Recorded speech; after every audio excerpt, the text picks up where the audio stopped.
Salam sejahtera, terima kasih karena bersama dengan saya di Nazilin Unity Channel. Ini adalah kejutan paling besar untuk kita semua. 5 adun di Perlis didakwa bakal ditahan SPRM dalam masa terdekat. Wah, ini bukan satu berita yang biasa-biasa.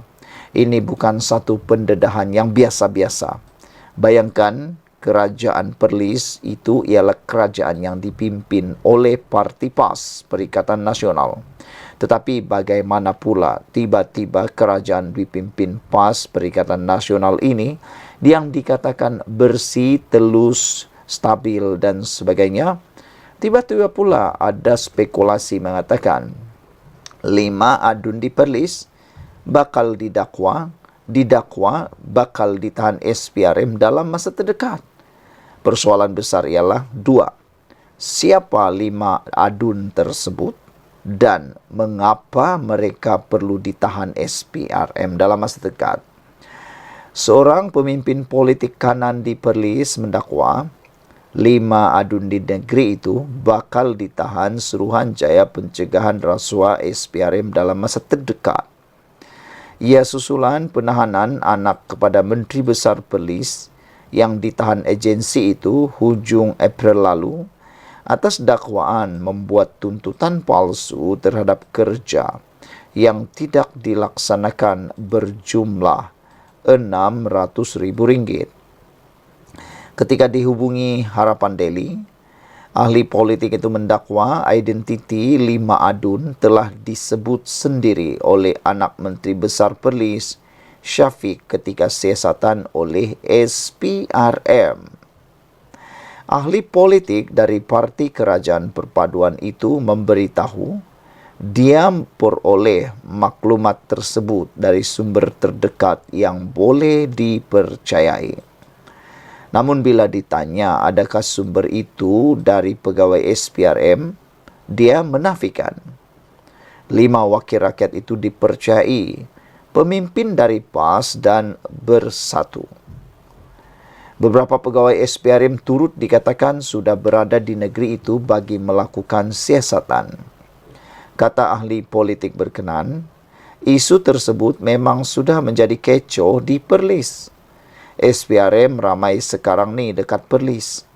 Pegawai berkeliaran di sini sebab macam-macam sumber mereka dapat. Inilah yang sedang menjadi bualan ramai di sini, katanya kepada Harapan Daily. Dakwanya, ketika ini sedang berlaku pertukaran pegawai kanan kerajaan dengan drastik selepas beberapa pegawai turut ditahan dalam kes pemalsuan dokumen. Kebetulan pula, Perlis sekarang ini pertukaran pegawai kanan kerajaan sedang berlaku dengan drastik. Setiausaha kerajaan negeri pun akan ditukar menurutnya. Untuk rekod, siasatan SPRM ke atas anak Menteri Besar Perlis turut membabitkan pemalsuan penyediaan minuman untuk kegunaan Raja Perlis yang dirawat di Hospital Tuanku Fauzia. Berdasarkan dokumen arahan pembayaran bertarikh 19 Februari tahun ini, ia mendakwa telah membekalkan air kepada Raja Perlis dengan keseluruhan kos berjumlah RM19.505.10. Namun sebenarnya tiada sebarang air minuman yang dibekalkan kepada Tuanku Syed Sirajuddin Putra Jamalul Lail seperti mana butiran dokumen berkenan. Muhammad Syukri Ramli turut disiasat SPRM susulan dakwaan salah guna kuasa memberi projek kepada anaknya yang memonopoli projek bekalan perkhidmatan dan kerja selenggara menggunakan 15 syarikat. Sementara itu, bekas ahli Parlimen Kangar Nur Amin Ahmad seolah memberi gambaran bahawa isu panas di Perlis akan terungkai dalam tempoh sebulan ini. Mana-mana orang cakap pasal politik Perlis kebelakangan ini, tiba-tiba hangat, sehangat El Nino. Hangpa jangan tanya saya apa-apa, sebab jawapan standard saya ialah apa-apa nak jadi dalam politik Perlis ini, kita akan lebih jelas dalam tempoh sebulan ini, katanya. Pecahan wakil rakyat di Perlis terdiri daripada 9 PAS, 4 bersatu dan 1 PKR.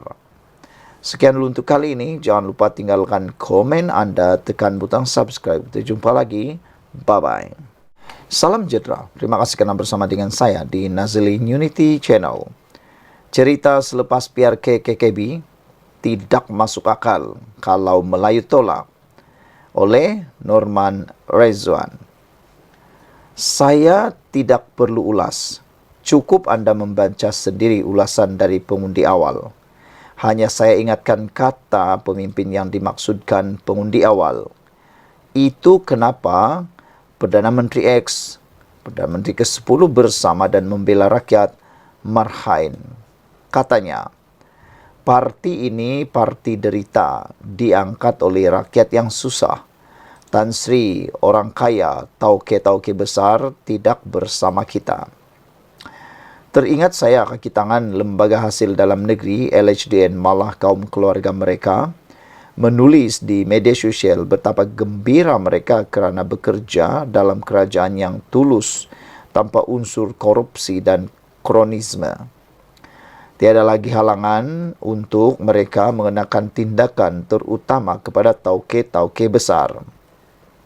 Sebab itu, Muhyiddin sangat takut jika Perdana Menteri ke-10 terus menjadi Perdana Menteri selama 5 tahun.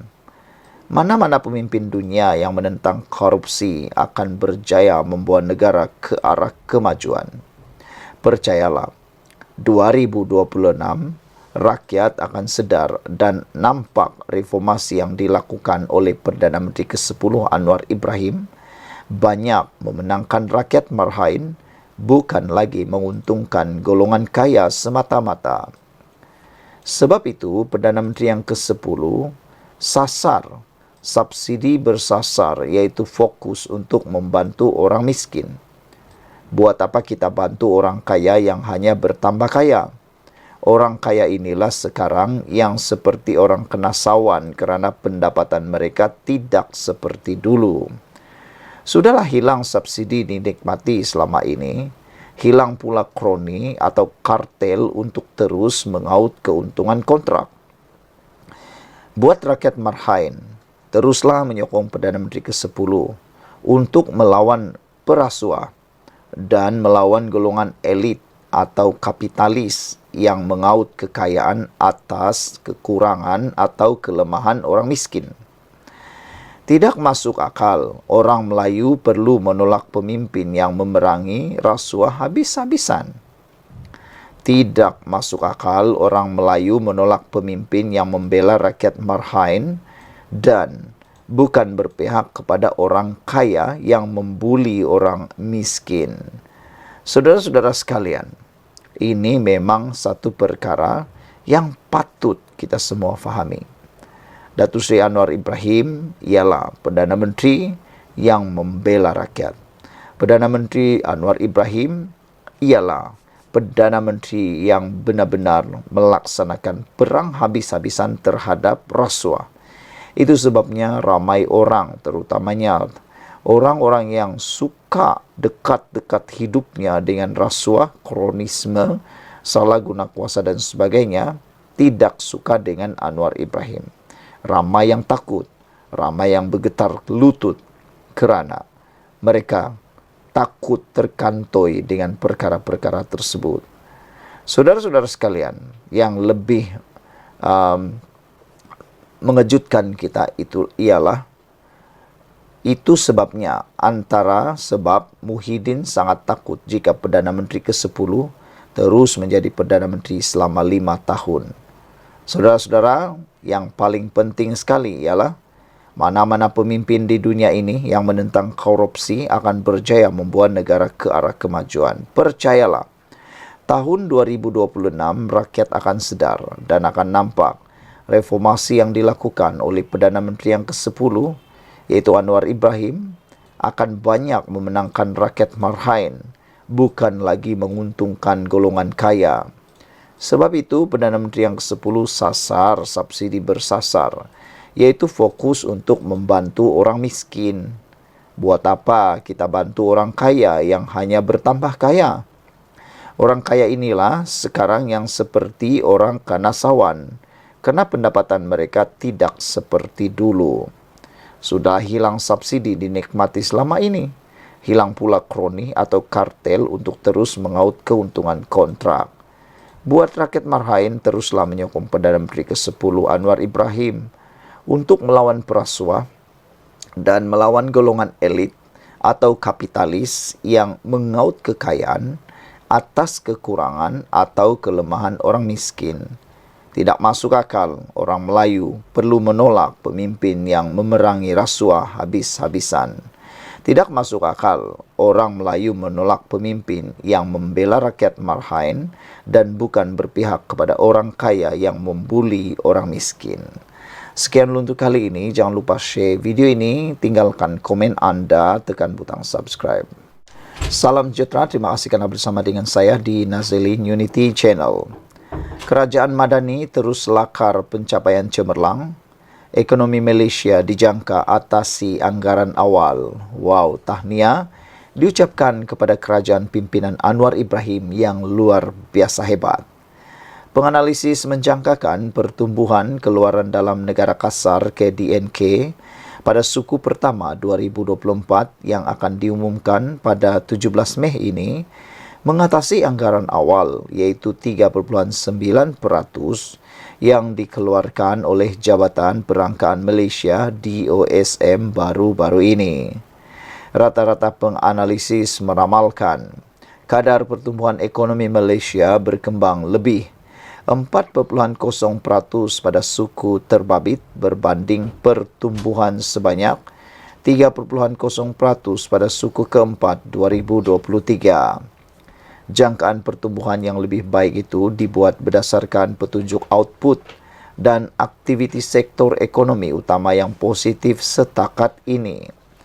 Pada suku pertama 2024, indeks pengeluaran industri IPI dilihat berkembang pantas 3.3% berbanding 0.8% pada suku keempat 2023, berikutan kemajuan dalam pembuatan perlombongan dan elektrik.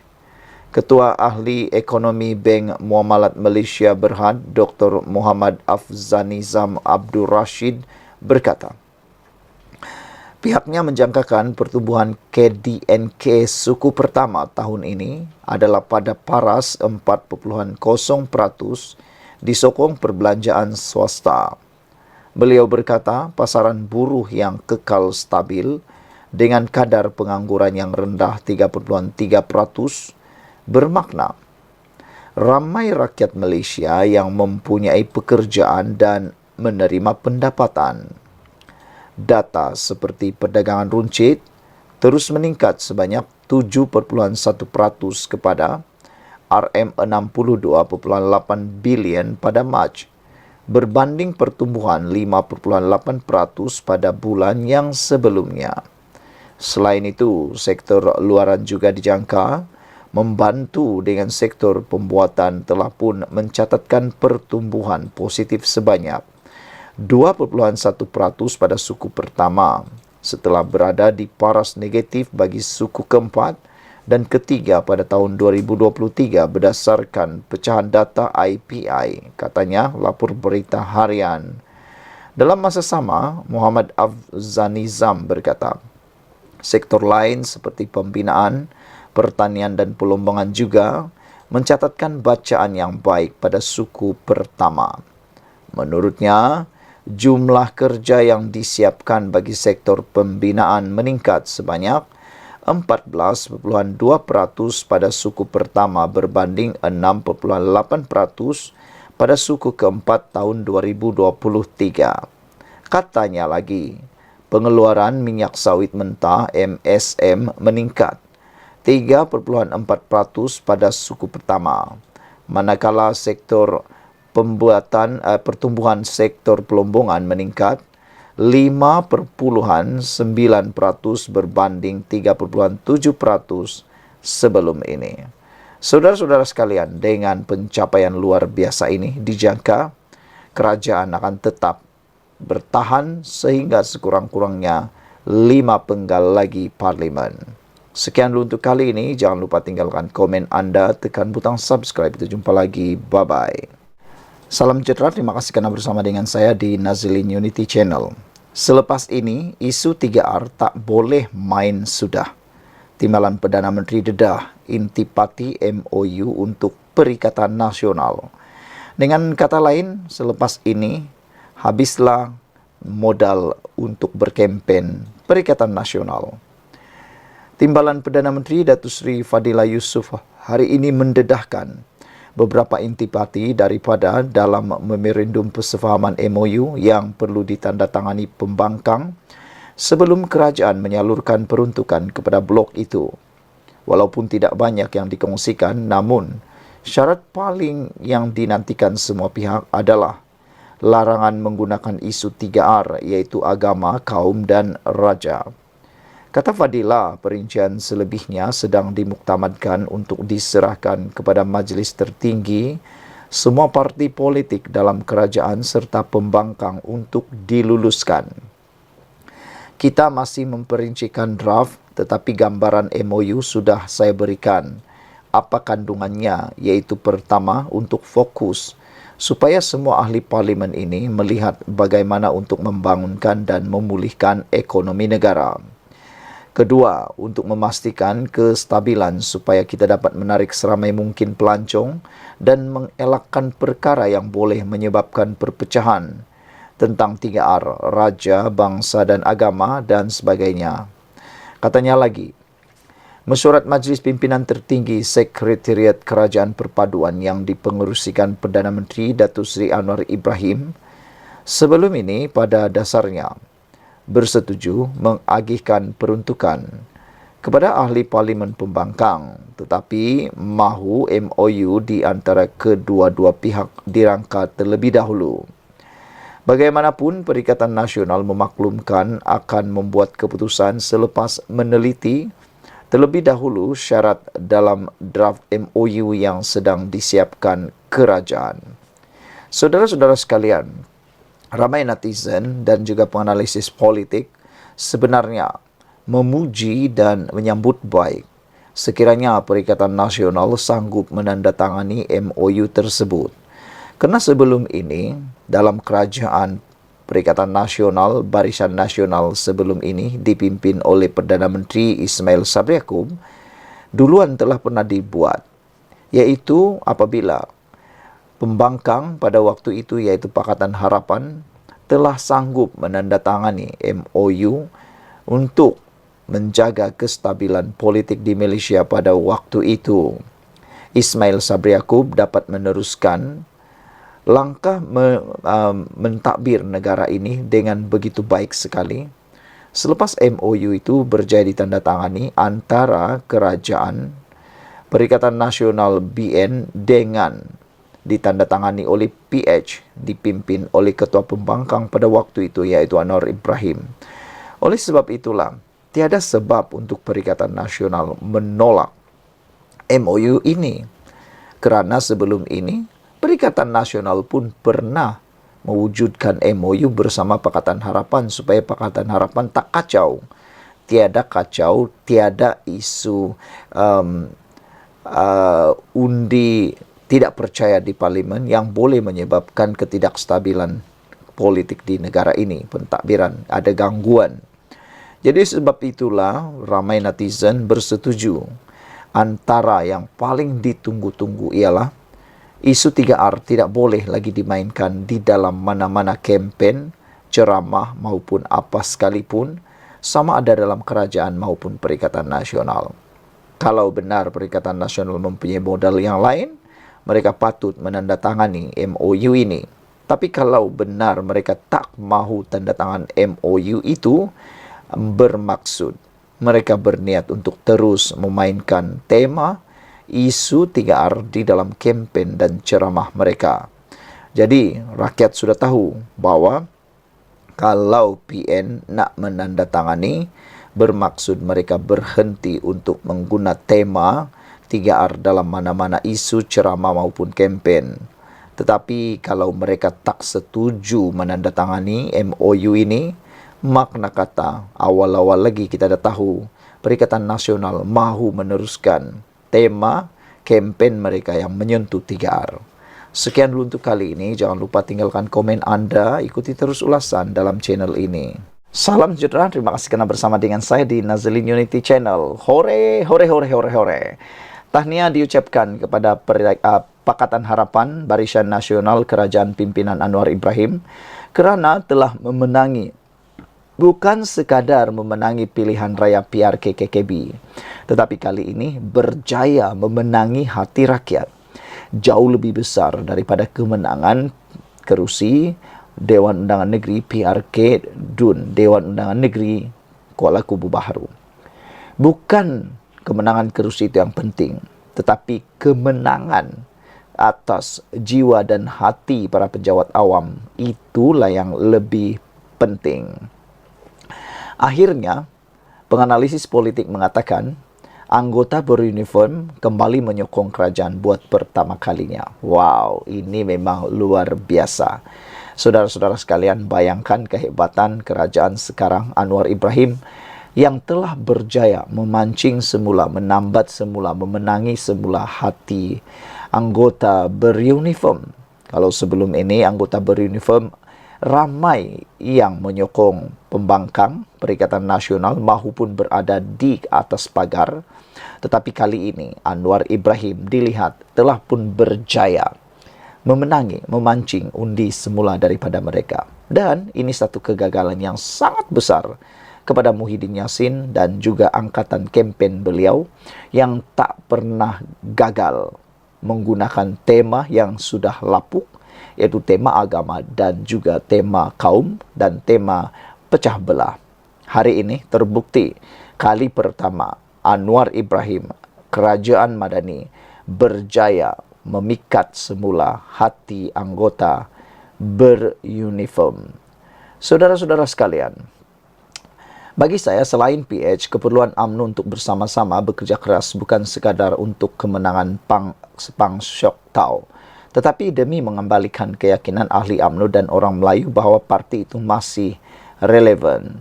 Saudara-saudara sekalian, yang lebih menarik lagi, apabila bercerita kembali semula pilihan raya PRK ini, jelas menunjukkan sokongan bukan Melayu kepada calon perpaduan 95%, manakala orang Melayu sekitar 32%.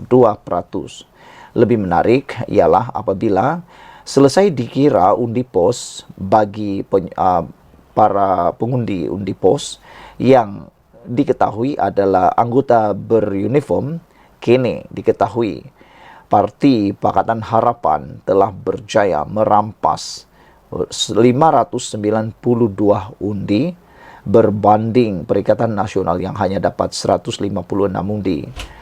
Dalam PRN 2023, Perikatan Nasional PN berjaya mendapat 530 undi daripada undi pos. Dan PH pula dapat 146. Tetapi selepas PRK ini, baru-baru ini, Pakatan Harapan pula yang mendapat undi 596 dan Perikatan Nasional dapat 156, bertebaliklah pula. Bermakna hasutan perkauman tidak lagi berkesan kepada anggota beruniform di KKB. Ini satu signal yang baik dan saya rasa dan saya harap usaha berterusan dengan gerakan ILID untuk membawa kembali anggota beruniform bersama kerajaan untuk memastikan usaha reform negara berjaya. Menambahkan nikmat kemenangan semalam apabila 3 kawasan majoriti Melayu berjaya dimenangi kerajaan perpaduan yang dulu dimiliki oleh Perikatan Nasional. Ia signal kejayaan UMNO bersama sokongan gerak kerja Pakatan Harapan berkempen di kawasan tersebut. Kita ucapkan tahniah. Saudara-saudara sekalian, PN berkempen seolah-olah mereka bertanding di Terengganu. Inilah kadang-kadang satu kesilapan besar yang tidak diperasan terlepas pandang oleh Perikatan Nasional. Mereka menyangka mereka bertanding seolah-olah seperti di Terengganu, di Kelantan, di Kedah, dan di Perlis. Mereka lupa ia sedang bertanding di negeri Selangor. Masyarakat di KKB yang mana 48% bukan Melayu tidaklah sama seperti yang ada di Terengganu. Selain daripada itu, tindakan kesilapan Taqiyuddin Hasan mencerca Perdana Menteri ke-10 sendiri sebenarnya telah pun memakan diri sendiri. Pas dilihat membawa politik fitnah, mengaibkan dan pasti lari daripada ajaran Islam. Ini satu kesilapan paling besar apabila Taqiyuddin Hasan sendiri begitu melakukan kesilapan apabila berlakunya keceluparan mencerca Perdana Menteri ke-10 dan sebenarnya itu telah pun memakan diri sendiri. Begitu juga tindakan serangan-serangan pemimpin pembangkang terhadap Perdana Menteri ke-10 sekarang, sedangkan ia bukanlah PRU. Mereka silap membezakan pilihan rakyat kecil dengan PRU. Pilihan rakyat kecil ini sepatutnya mereka menggunakan serangan terhadap Menteri Besar Selangor kerana ia adalah soal takbir urus negeri. Tetapi nampaknya mereka lari daripada kempen sebenar. Mereka memang buta tuli apabila mereka berkempen dalam konteks pilihan raya PRU, bukan PRK.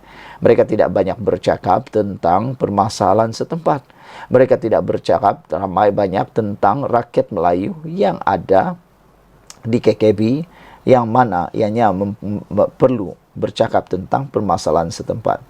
Jadi apa yang rakyat KKB dapat, apa manifesto yang mereka dapat, itulah yang gagal dipersembahkan dengan baik oleh Perikatan Nasional. Saudara-saudara sekalian, yang saya rasa dan saya yakin ialah bahawa PN kini panik. Ini kerana mereka sekarang faham bahawa kempen perkauman hanya laku di kawasan Melayu, iaitu pun Melayu luar bandar dan desa. Bagi kawasan yang semi-urban seperti di Selangor, Pahang, Johor, Melaka dan Negeri Sembilan, jualan mereka yang menggunakan kempen perkauman tidak akan laku, tidak akan dilayan dan sudah lapuk. PN gagal menghasut Melayu bandar atau atas faktor akademik. PN tahu jika mereka berterusan membawa agenda Melayu, mereka hanya mampu paling kuat pun menangi 73 kerusi parlimen. Jika selebihnya solid kepada kerajaan perpaduan, bermakna impian Muhyiddin untuk menjadi Perdana Menteri kali kedua tidak akan terjadi dan ianya hanya akan terkubur bersama dengan bayang-bayang hitam. Melihat politik Sabah dan Sarawak yang sekarang ini benci dengan perkauman, Perikatan Nasional sebenarnya terjerat diri sendiri. Mereka tidak dapat melakukan apa-apa kerana politik Sabah dan Sarawak tidak mungkin akan dapat menyokong Perikatan Nasional sekiranya mereka terus bermain tema perkauman, tema pecah belah dan tema agama. Agenda perkauman dan agama tidak akan membawa PN untuk pergi lebih jauh kerana rakyat Sabah dan Sarawak 100% menolak ekstremisme perkauman. Pastinya pemimpin atau kerajaan negeri lebih selesa bersama PBN yang dilihat sangat toleransi antara kaum. Sekian dulu untuk kali ini. Jangan lupa tinggalkan komen anda, tekan butang subscribe. Jumpa lagi. Bye-bye.